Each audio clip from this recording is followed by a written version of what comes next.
बिस्मिल्लाहिर्रहमानिर्रहीम। बिस्मिल्लाहिर्रहमानिर्रहीम। ये मेरा थर्ड लेक्चर है पाकिस्तान पिनल कोड के एमसीक्यूज पर। और ये स्टार्ट हो रहे हैं हमारे 101 एमसीक्यूज से। इससे पहले जो है एमसीक्यूज वो अपलोड कर दिए गए हैं 50-50 के लिहाज से। वीडियोस बनाकर 100 अपलोडेड है मेरे चैनल पे। सेकिंग नॉलेज विद एडवोकेट मोमना शाहजी। तो हम ये इसको पढ़ते हैं। ये बेसिकली हर्ट्स और कत्ल से रिलेटेड एमसीक्यूज है जो मोस्ट इम्पोर्टेंट है पेपर्स के लिहाज से। चाहे ला का कोई भी पेपर कंडक्ट किया जा रहा हो या ला गेट हो, तो इस सिलसिला में ये इम्पोर्टेंस कहाँ मिले, क्योंकि ये उसके सिलेबस में मौजूद है। तो स्टार्ट करते हैं। व्हेन एन ऑफेंडर ऑफ कत्ले amd is minor, he shall be liable to qisas, he shall not be liable to qisas. अब इसके अंदर ये चीज आती है कि अगर कत्ले अमद कमिट करने वाला जो है वो एक माइनर है, तो उसका क्या सीन होगा। He shall not be liable to qisas, क्योंकि किसास की जो लाइबिलिटीज है उसके अंदर ये मेंशन है कि अगर वो एक माइनर है तो वो किसास का हकदार नहीं है। Where an offender guilty of कत्ले अमद, यहाँ पर ये वर्ड गलत लिखा हुआ है, गिल्टी आना था। When an where an offender guilty of कत्ले amd is not liable to qisas under section 306। अब ये देखें कि किसास की नॉन लाइबिलिटी जो है वो 306 सेक्शन के अकॉर्डिंग आती है, और not enforceable as under clause. तो जहाँ पर जो किसास है वो डील नहीं कर रही, तो उसके अंदर ये चीज आती है कि फिर कौन सा कॉन्सेप्ट जो है वो आएगा।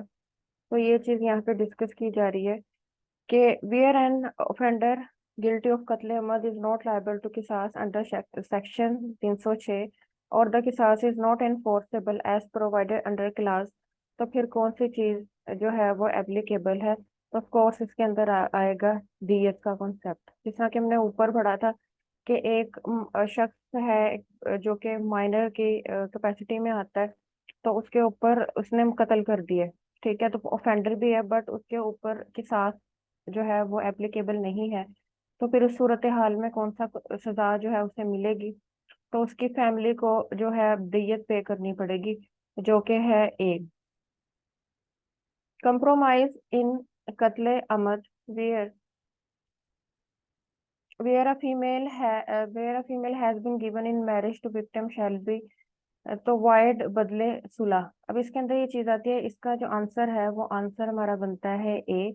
आंसर एक किस लिहाज से बनता है कि ये एक रस्मबाज जगहों पर पाई जाती है कि अगर कत्ल किसी फैमिली का कर दिया गया है तो वही शर्त रख देते हैं कि अपनी फैमिली में से किसी औरत की शादी यहाँ पर कर दी जाए बदले सुलह के तौर पे। तो ये कॉन्सेप्ट जो है वाइड है, ये बल्कि इसकी सजा बकायदा तौर पर मिलती है। A aims at a deer but misses the target and kills the who is standing by. He is guilty of। ये बनता है हमारा कत्ले खता। कत्ले खता इसलिए ऐसे बनता है कि एक शख्स जो है वो टारगेट लेता है हिरन को मारने का, लेकिन वो गलती से जो है वो गोली लग जाती है जी को, और जिसमें उसका ख्याल भी नहीं होता किसी ह्यूमन बीइंग को किल करने का। तो ये हमारा बनता है कत्ले खता। पनिशमेंट फॉर कत्ले खता as provided in section 319 PPC. अब ये माइंड में रखें कि जो पनिशमेंट ऑफ कत्ले खता है वो कहाँ पे डिस्क्राइब्ड है, वो सेक्शन 319 है। और वो कौन सी सजा बनती है यहाँ से, ये हमारा ऑप्शन ए बनता है, दियत बनती है। खता में किसास तो बिल्कुल भी नहीं आता। दियत एंड आल्सो इम्प्रिजनमेंट विच में एक्सटेंड टू 5 ईयर, यानी कि एक तो दियत हो सकती है, इसके साथ और आता है कि इम्प्रिजनमेंट होती है जो कि आप 5 साल के लिए जेल में जाएंगे। whoever without any intention to cause death or cause harm to any person does any unlawful act। अब इसके अंदर जो वर्ड था वो unlawful आना था, which becomes a cause for the death of another person is said to commit। ये हमारा बनता है ऑप्शन ए, कत्ल बिसबब।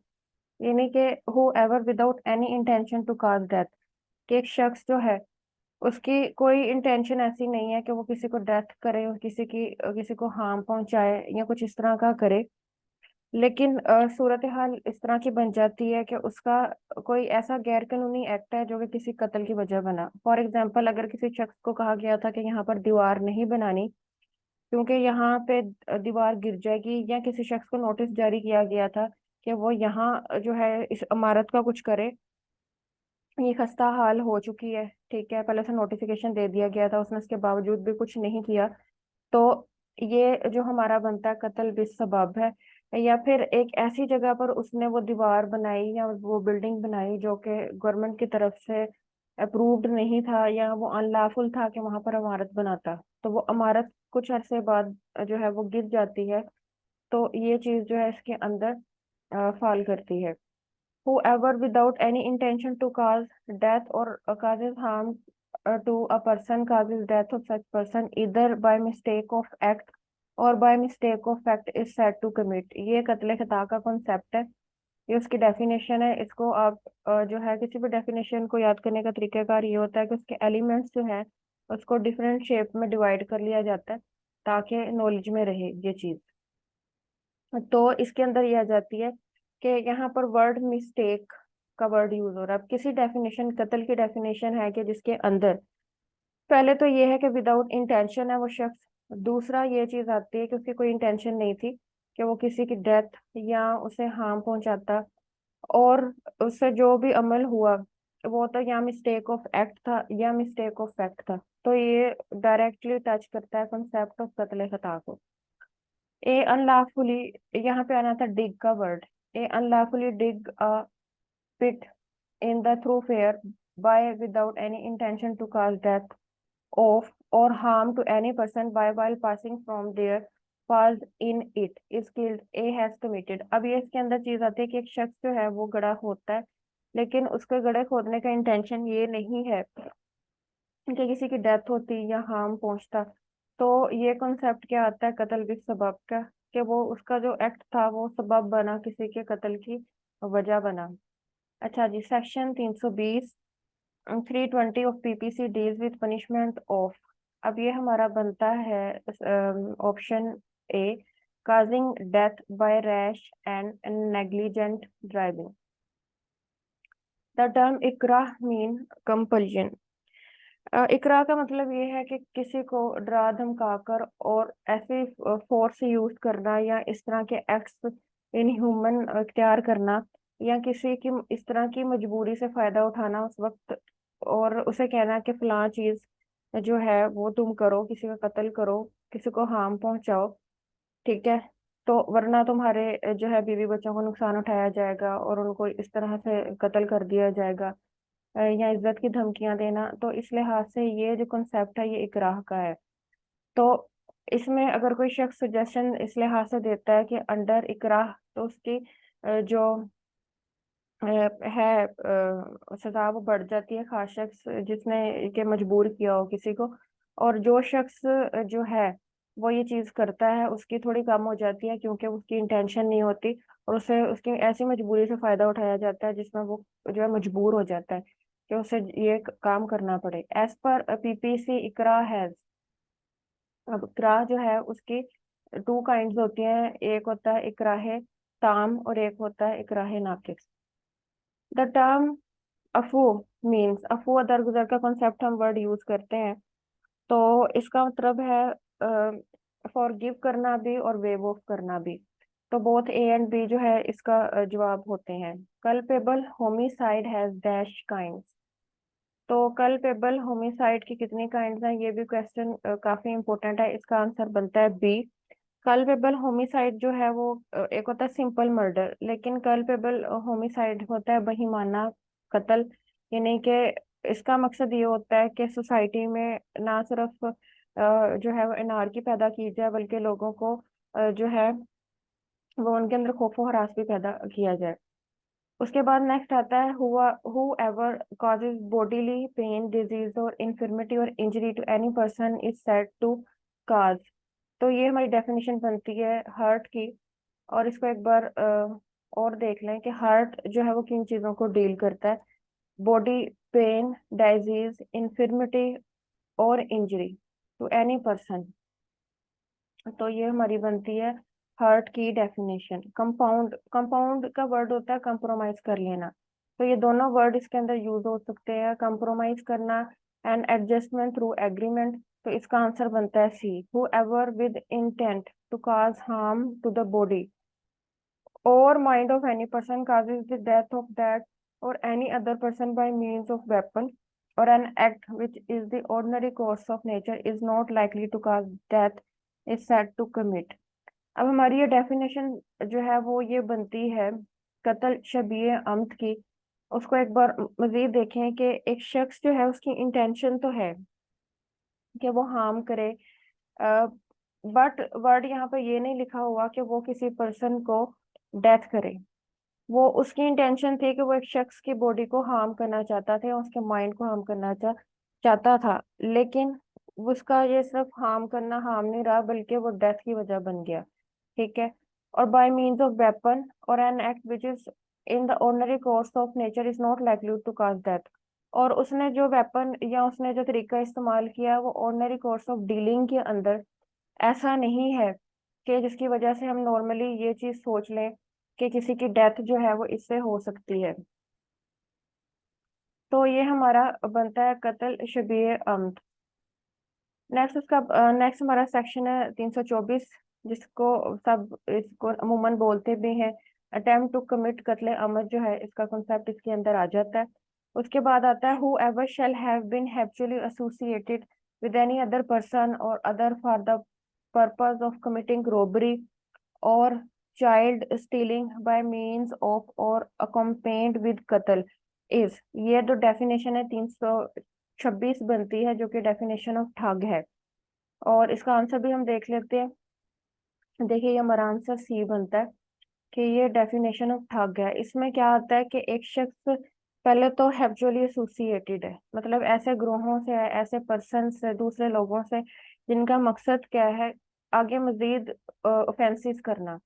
ऑफेंसेस किस तरह से करना, वो रॉबरी में मुलव्वस है, वो बच्चों को उठाने में मुलव्वस है, उसके अलावा कत्ल की वारदातें भी करते हैं।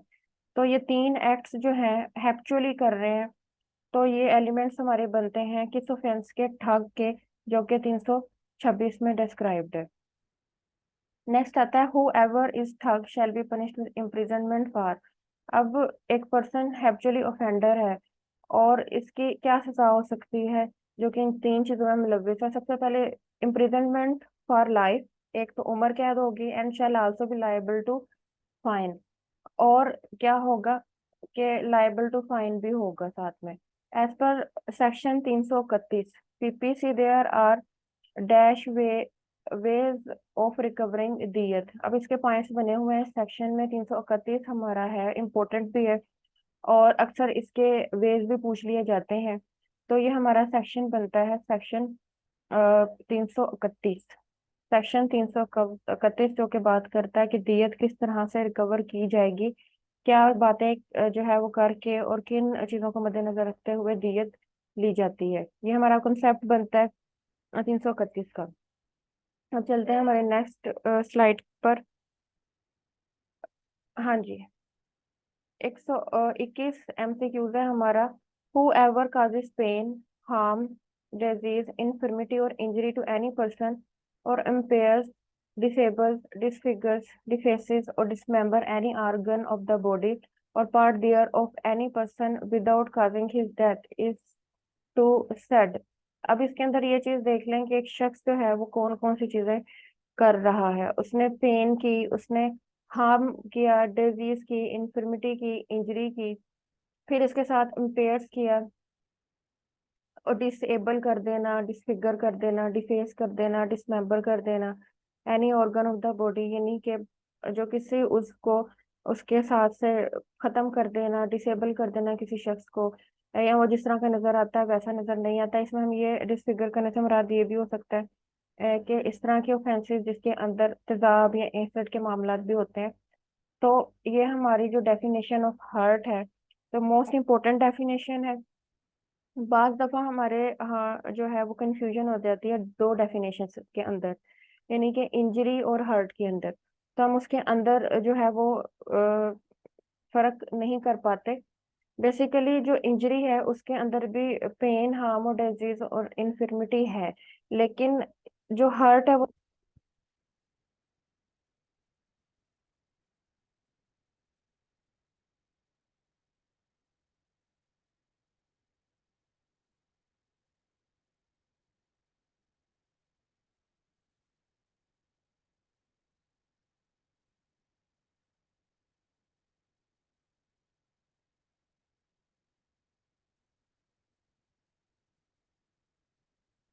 पता है हर्ट के अब कितने काइंड्स हैं। तो जो हमारी हार्ट है उसके जो है बेसिकली 3 काइंड्स हैं, अ, जो कि डिस्कशन में आएंगी। ठीक है, तो ये माइंड में रखें कि सॉरी, इसकी 3 काइंड्स नहीं, इसकी बी, हमारा ऑप्शन बी बनता है जिसके अंदर 5 काइंड्स जो हैं वो डिस्कशन में आती हैं। जैसे इतलाफ उद्भ होता है, इतलाफ सलाहियत उद्भ हो सकता है, फिर शज्जा आ जाता है, फिर जो उसके अंदर आ जाता है जायफा आ जाता है। जायफा की मजीद 2 काइंड्स आ जाती हैं, जायफा और गैर जायफा, और फिर अदर काइंड्स ऑफ हर्ट जो है इसके अंदर डिस्क्राइब की जाती हैं। तो इस लिहाज से इसकी डेफिनेशन इस तरह से कंसीडर होती है। जैसे इसके अंदर हर्ट की पहली काइंड जो है वो आ चुकी है, इतलाफ उद्भ, यानी कि इतलाफ, इतलाफ का मतलब होता है काट देना, उद से मुराद उज्ब, यानी कि जिस्म का कोई हिस्सा जब कट जाता है। तो इस डेफिनेशन को पहले हम क्या देखेंगे, ये तो हार्ट की डेफिनेशन है, ठीक है, क्योंकि ऊपर हम हार्ट में पढ़ कर आ रहे हैं। तो ये हमारी बन जाती है हार्ट। अब नेक्स्ट क्या आता है कि whoever dismember, imputates, severs any limbs or organ of the body of another person is said to cause, इसे हम कहेंगे इतलाफ उद्व। ये डेफिनेशन है इतलाफ उद्व की। किस तरह से इतलाफ उद्व की डेफिनेशन है कि इसमें हम ऑर्गन, जो ऑर्गन ऑफ द बॉडी है किसी दूसरे शख्स का, उसको डिसमेंबर कर रहे हैं, इम्पुटेट कर रहे हैं और इसे सेवर्स कर रहे हैं। एनी लिम्ब और ऑर्गन, 2 वर्ड्स यूज हो रहे हैं, लिम्ब और ऑर्गन, उसे जड़ से उखेड़ रहे हैं, उसे डिसमेंबर कर रहे हैं, इम्पुटेट्स कर रहे हैं। तो ये इतलाफ उद की डेफिनेशन है। उसके बाद है section 336 A, deals with heart by.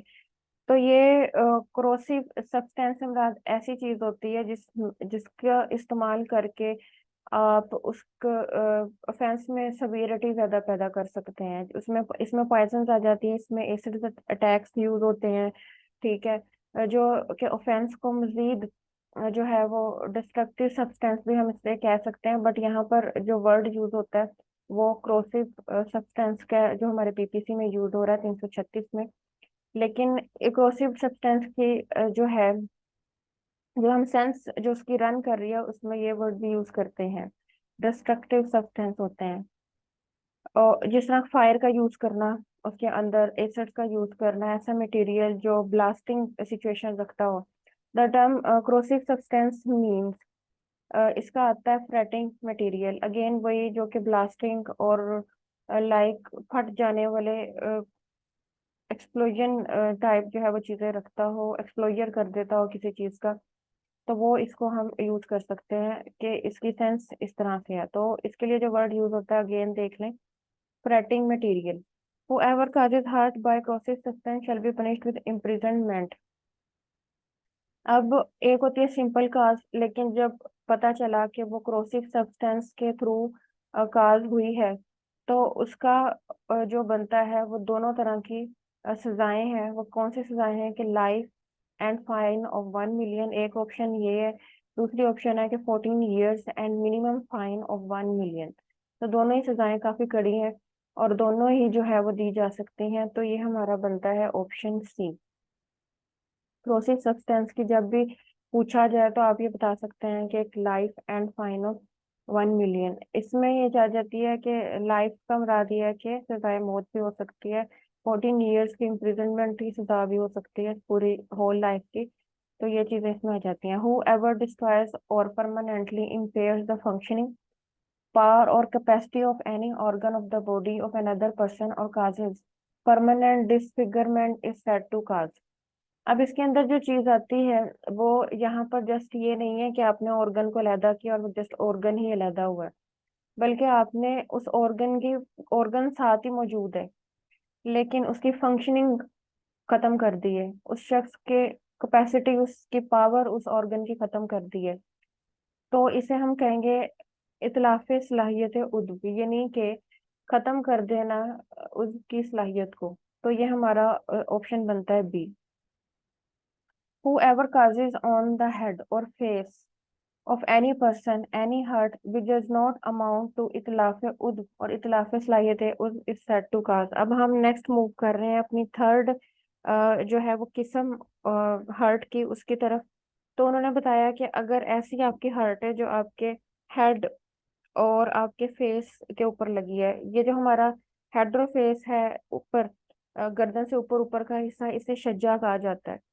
तो उसकी जो आपकी हार्ट है वो किस में फॉल कर रही है, वो शज्जा में फॉल करेगी, ये माइंड में रख लें। तो इसका ऑप्शन ए बनता है एज पर सेक्शन 337। ये भी माइंड में रख लें कि शज्जा जो है उसकी जो डेफिनेशन है वो फॉल करती है 337 के अंदर। और इसकी कितनी काइंड्स हैं? ठीक है जी, इसकी 6 काइंड्स हैं, और वो आगे पता चलेगा किस तरह से हम इसको डील करते हैं। हाँ जी। अब हमारा बनता है 131। इसके अंदर है कि dash is the injury on head or face of the person where bone of the victim is not expose. तो ये हमारा बनता है शज्जा खफीफा। कहने का मकसद ये आता है कि पहले तो ये चीज मद्देनजर में रखें कि हमारी शज्जा की जितनी भी नेक्स्ट काइंड है उसके अंदर वर्ड हेड और फेस जरूर आना है। क्यों? क्योंकि हम शज्जा पढ़ रहे हैं। अब वो कौन सी शज्जा की काइंड बनती है वो टाइम बाय टाइम हम नेक्स्ट पढ़ते रहेंगे।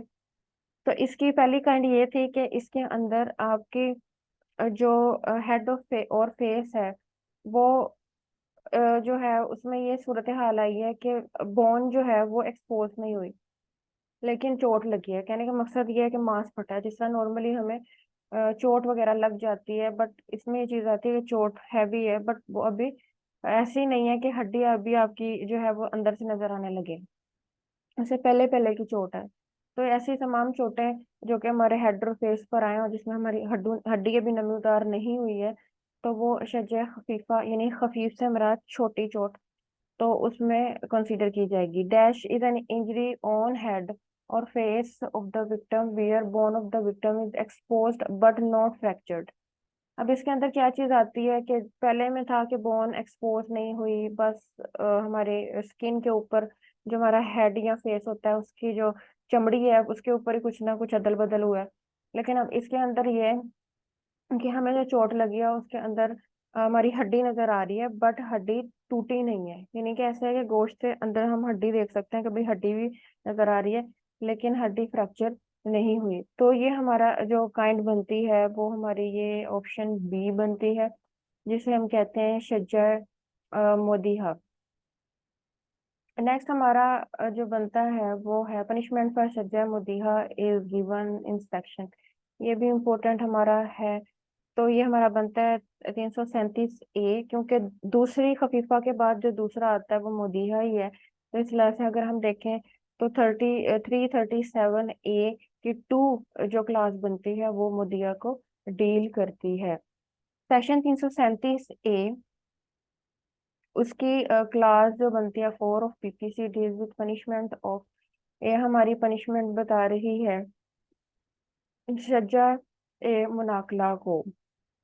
शज्जा मुनाकला से मुराद ये है कि हमें हेड और फेस पर इस तरह की चोट आई है जिसमें हमारी हड्डी डिसलोकेट हो गई है, हमारी हड्डी मुंतकिल हो चुकी है, डिसलोकेट अपनी जगह से हिल चुकी है।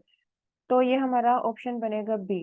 Dash is an injury on head of the person whereby causing fracture of the skull of the victim and the wound ruptures the membranes of the brain. अब इसमें ये चीज आ गई है कि आपकी इंजरी इतनी सीवियर है कि ना सिर्फ आपकी हड्डी फ्रैक्चर हुई है, बल्कि उस हड्डी के फ्रैक्चर होना जो उसके फ्रैक्चर होने से ये चीज हुई है कि आपकी स्कूल जो है, आपकी जो खोपड़ी है वो उस तक गई है चोट। और जो जख्म है इसने रैप्चर कर दिया है आपकी मेम्ब्रेन्स ऑफ ब्रेन को भी। तो यानी कि उसकी जो झिल्ली होती है आपके जहन की, आपके दिमाग की, उस तक वो ये पहुंच चुकी है।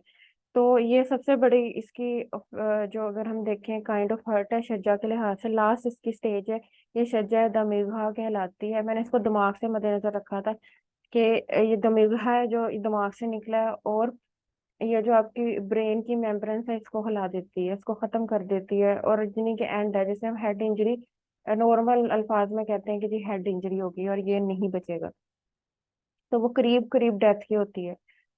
Whoever causes Shajja Dimigha to any person shall be liable to which shall be one half of diyat or may also be punished with imprisonment of either description for a term which may extend to। अब देखिए इसकी बनती है 14 years, यानी कि 14 साल as तजीर आपकी सजा, और आपको एक तो ये मिलेगी, उसके साथ आपने क्या करना है कि shall be one half of the diyat, और आपको वन हाफ ऑफ दियत देना है, कि उस सूरत में कि वो जो बंदा है वो बच गया है, वरना अगर वो नहीं बचता फिर तो कत्ल हो जाएगा, और कत्ल जो है उसमें ये चीज आती है फिर किसास वाजिब हो जाता है।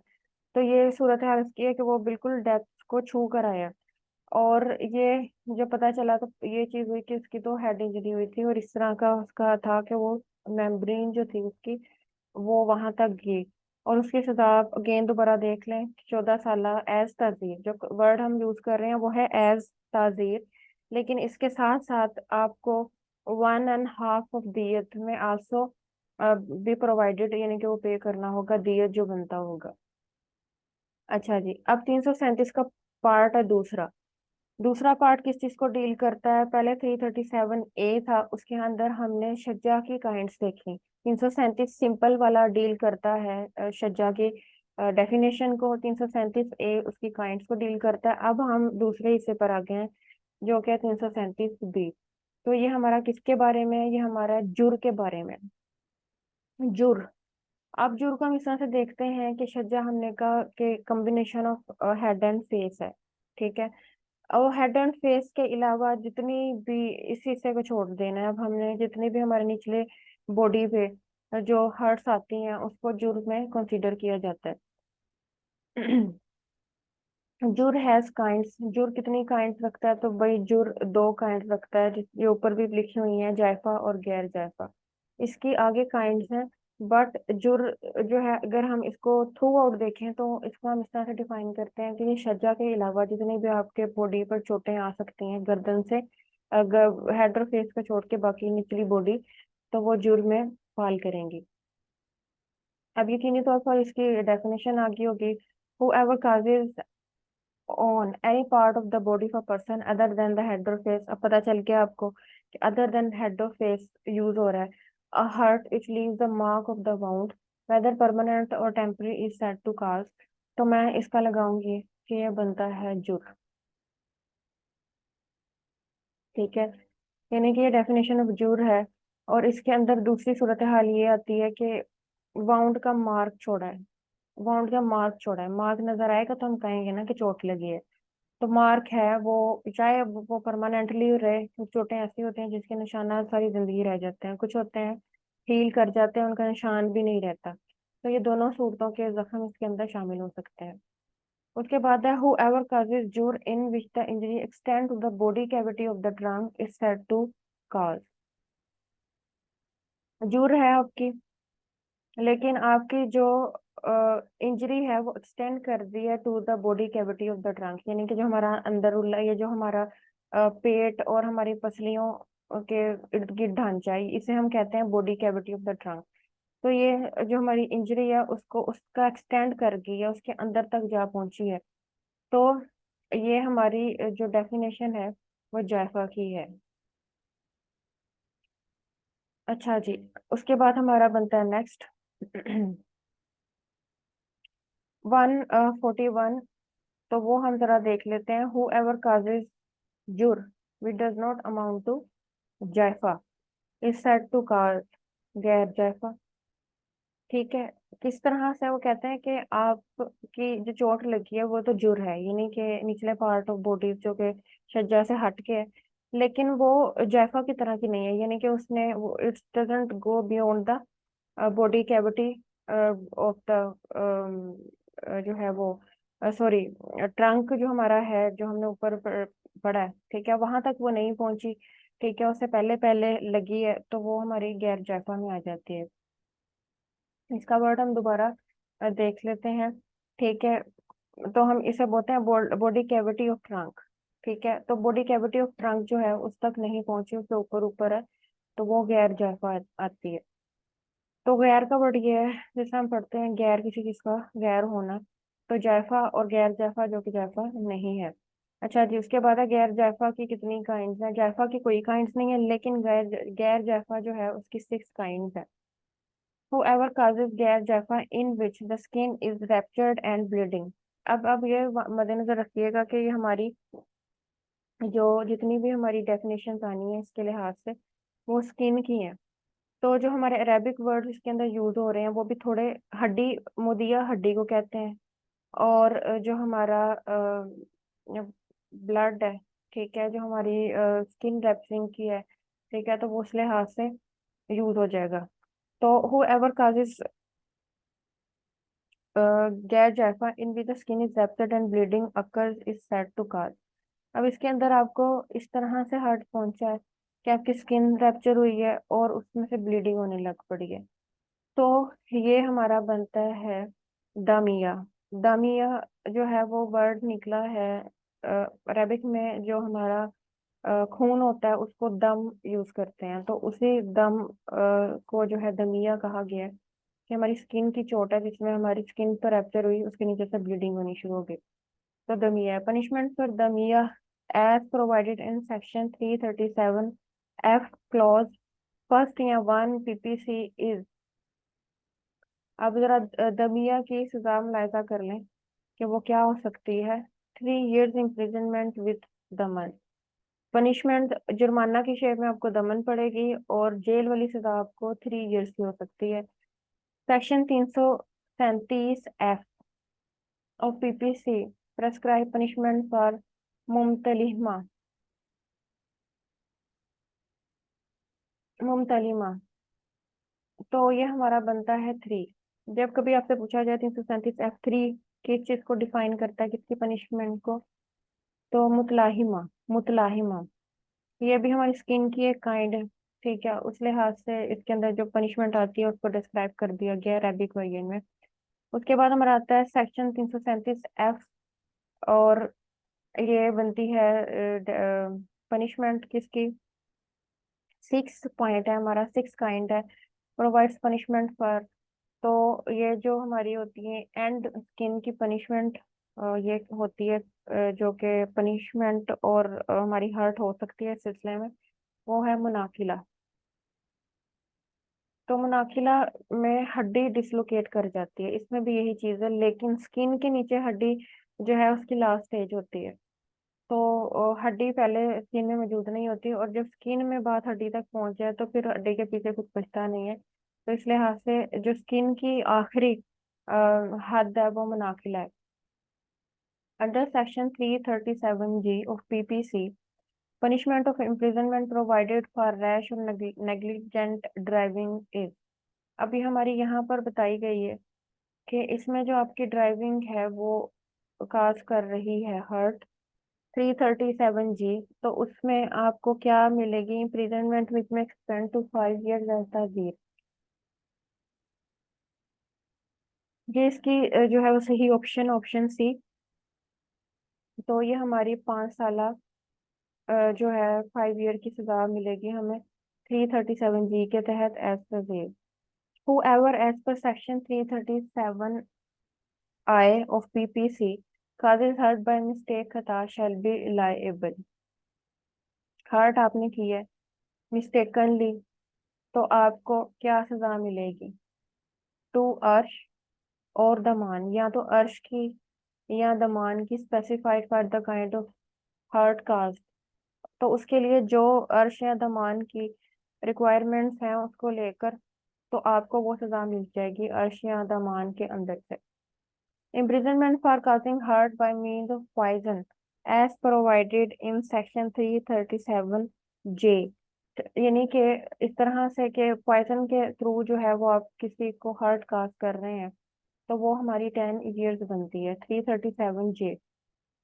नेक्स्ट आता है हु एवर यहाँ पे वर्ड whoever गलत लिखा हुआ है, बट ये whoever है। whoever causes her to extort confession।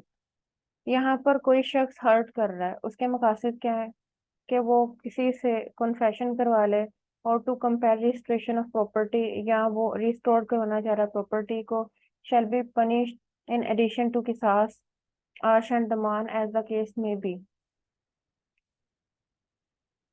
And imprisonment of. अब इसके अंदर चीज ये आती है कि प्रॉपर्टी रिस्टोर करवा रहा है तो उसको किसास की भी सजा मिल सकती है, और इसके अलावा उसे अर्श और दमान, और इसके साथ इम्प्रिजनमेंट जो उसे मिलनी है, कितने साल कैद मिलनी है, तो वो हमारा ऑप्शन बनता है ऑप्शन सी, इधर description for a term which में एक्सटेंड टू 10 years। यानी कि इतनी बड़ा एक्ट है कि जितनी भी जो है आप कन्फेशन किसी से करवा रहे हैं, यानी कि अगर किसी ने जुर्म किया तो आप उससे जो है एक्सटॉर्ट करवा रहे हैं। एक्सटॉर्ट का मतलब होता है उसको धमकी देना प्रॉपर्टी की, उसकी जानो माल की, और उसके अजीजों कारब के लिहाज से कि तुम कन्फेशन इस तरह से कर लो, अदरवाइज ऐसे कर दिया जाएगा, या फलां कर दिया जाएगा, या तुम्हारे घर को आग लगा दी जाएगी, या हमारे बीवी बच्चों को उठा लिया जाएगा, उनके साथ इस तरह का हम बर्ताव करेंगे। कुछ इस तरह की चीजें जो है वो करना। और मजीद ये है कि इसको एप्लीकेबल भी सूरत हाल में कर लेना कि बच्चे मौजूद हो वहां पर, और उनको इस सूरत हाल में हो के लग रहा हो कि इसकी एक्सेस जो है वो इजीली पहुंच जानी है, तो फिर आपको इस तरह से अपनी मजबूरी से फायदा उठाया जाए। एनी हो, तो इसकी पनिशमेंट्स आप देख लें अगेन कि कौन कौन सी हैं। Shall be punished in addition to qisas, किसास भी होगा। साथ क्या हो, किसास उस सूरत में होगा कि अगर कत्ल कर दिया, ठीक है, अर्श और दमान इन केस के अगर हर्ट पहुंचाई है, और ये सारी सजा पैदा की हुई थी लेकिन हर्ट ही कर सके। और दूसरा नहीं, और इम्प्रिजनमेंट साथ हो सकती है, जेल होगी जो कि 10 साल जो है वो हो सकती है। तो हमारी ये जो वीडियो थी इसके अंदर मजीद 100 to 50 सेक्शन, यानी कि 100 to 150 सेक्शन जो है वो मैंने डिफाइन कर दी है, एमसीक्यू सॉरी। तो जिसमें डिफरेंट हमने कत्ल की काइंड से लेकर हर्ट तक के चैप्टर तक पहुंचे हैं। आई होप सो कि आपको मेरी ये वीडियो जो है वो अच्छी लगी होगी। ये मेरा थर्ड लेक्चर है, इसके बाद हम और मजीद जो पीपीसी के नेक्स्ट चैप्टर्स आ रहे हैं उसको भी कंप्लीट कर लेंगे इसमें। अस्सलाम वालेकुम रहमतुल्लाहि व बरकातहू।